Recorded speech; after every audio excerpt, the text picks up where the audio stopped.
Hello again, this is Mr. Alvarez, and today I will be showing you section 3 of the group katana form with my personal favorite alterations. So at the end of section 2, we're in our left front stance.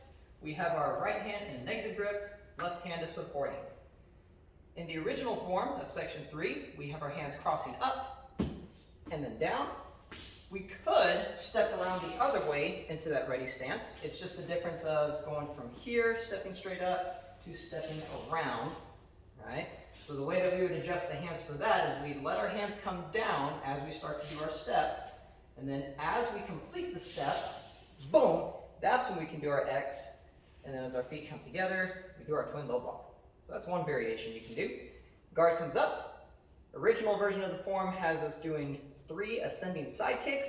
Obviously, they don't have to be side kicks if you're making alterations. They don't have to be in ascending order. They could be just going in different heights.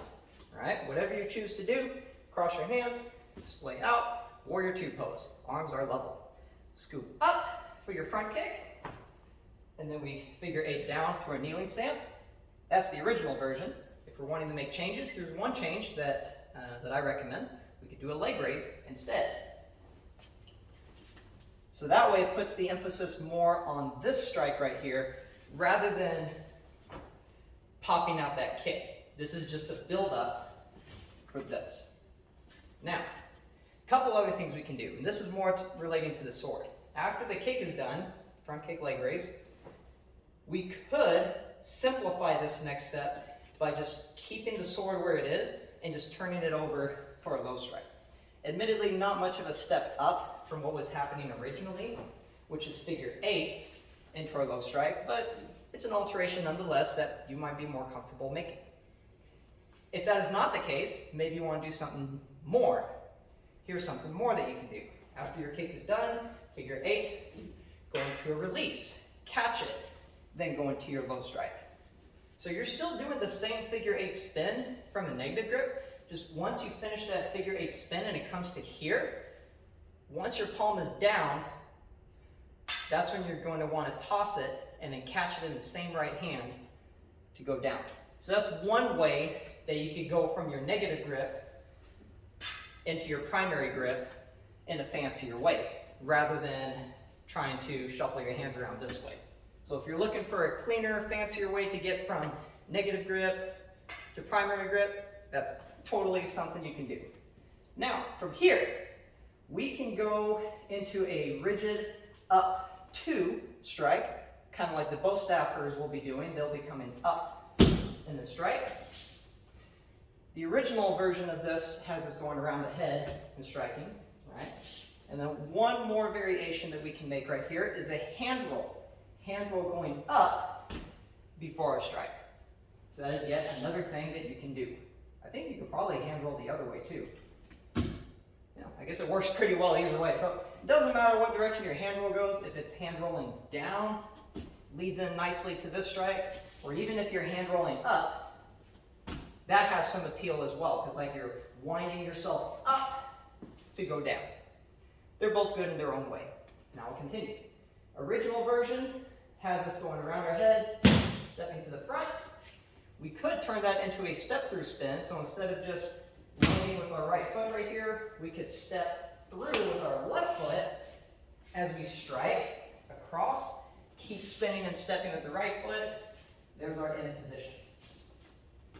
A little faster. 1, 2.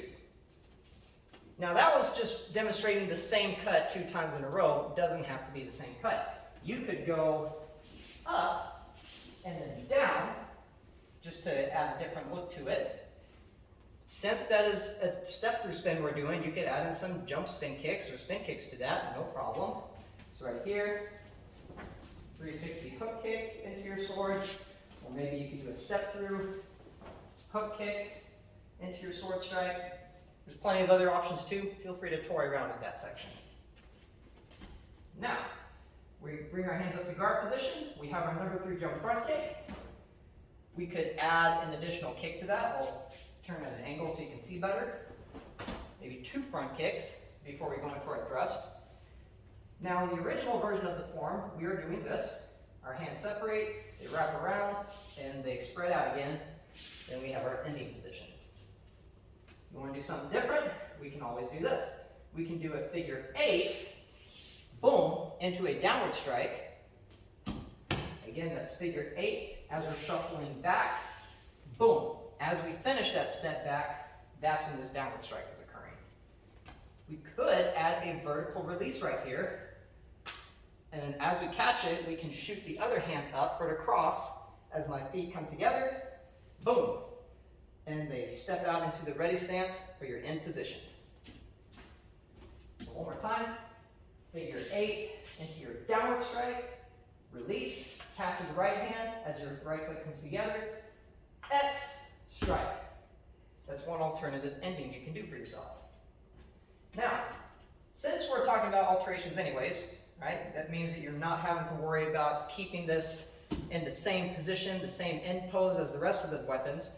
Swords, you generally want to have them out to the side, and sometimes, you know, people like to end with the sword kind of pointing down to the ground if they're finishing something, right? So that's totally something that we could do here as well. Maybe after you finish your combo right here, right? Or even if you're sticking to the original one, 1, 2, instead of stopping the sword here, 1, 2, we could end with the blade pointing down instead. All of those are viable options when we're being creative. So, I'm Mr. Alvarez. Thank you so much. That was section 3 of the group katana form with my personal favorite, Alterations.